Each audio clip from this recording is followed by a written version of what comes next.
Those noteless days are long gone.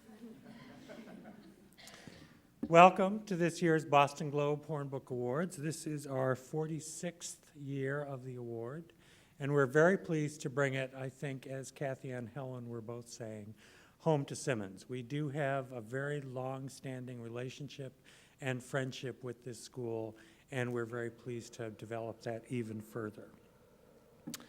I'd like to point out to you a few honored guests who are here with us tonight.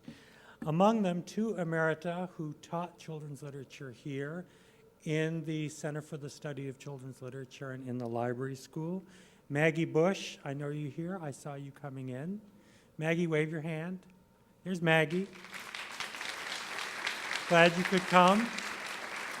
And Susan Bloom is here. Susan is the former director of the Center for the Study of Children's Literature. Susan, where are you?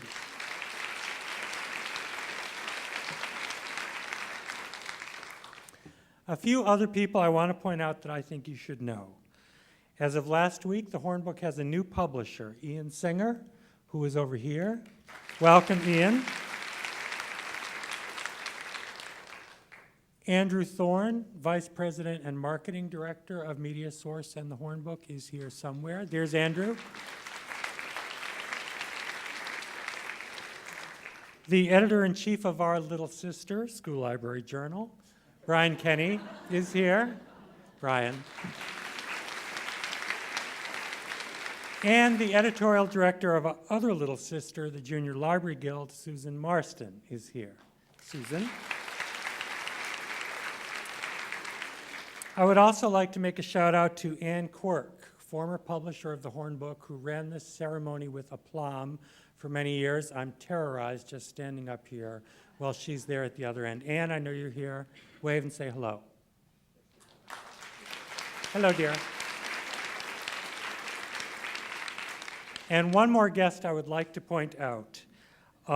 We have with us, very happily, a previous winner of the Boston Globe Horn Book Awards, here by happenstance and circumstance, Helen Oxenberry. Would you please wave to the crowd?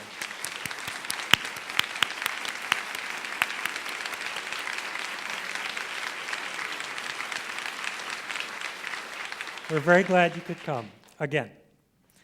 Let me tell you a little bit about this award. I get requests from library media specialist students and library science students every year who they have to do these papers about awards. And so they write and they say, you know, I've gone to your website and I don't know what the criteria for the Boston Globe Horn Book Awards is. Well, it's very, very brief. This is all the criteria: to recognize and reward excellence in literature for children and young adults. Now, if you compare that to the manual that the Newberry Committee gives you, that the Caldecott Committee gives you, it is a very simple charge. Each year, I appoint 3 judges who make an independent judgment, decisions, about what these most excellent books would be. These choices are made independent of whatever the Hornbook does. That is, they're their own men and women making their own choices. The award does have a peculiar calendar. It runs from June 1st to May 31st. That is because when the award was established in 1967, publishing had what was thought of as 2 seasons that were linked together. It was like the school year. So it began with the fall and ended with the spring. Publishing has changed, but the Hornbook Awards have not. And I actually kind of like it because it gives us our own little moment in the sun away from the end of December and the beginning of January when everybody else is coming out with their awards. There are some other wonderful peculiarities of this award. Most notably, and I'm extremely proud of this and very happy that when Ethel Hines and Beth Winship of the Globe began the award, do you remember her? Ask Beth. She was an advice columnist, but she was also the Globe's person in charge of this award for years. When it came to picture books, they decided that the award should always go to both the author and the illustrator involved in creating that book, which I think is a truly magnificent, demonstrates a truly magnificent awareness of what goes into a picture book.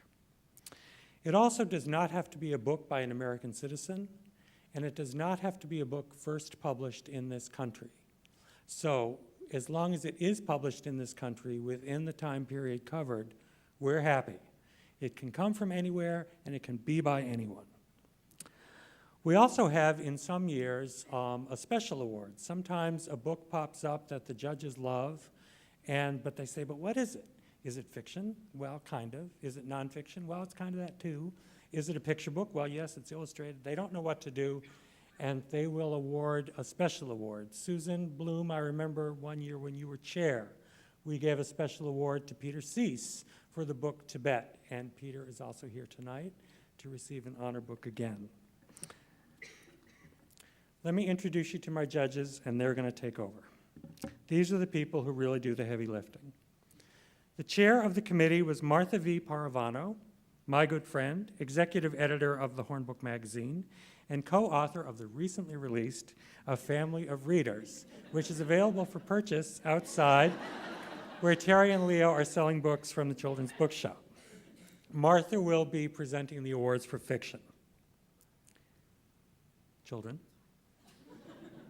Gregory McGuire, who is the author of many books for children and adults, former faculty here and co-founder of Children's Literature New England, will be presenting the awards for nonfiction. And to start things off, please welcome Julie Just, who is the children's book editor of the New York Times, who will present the awards for picture books. Thank you all very much, and Julie, take it away.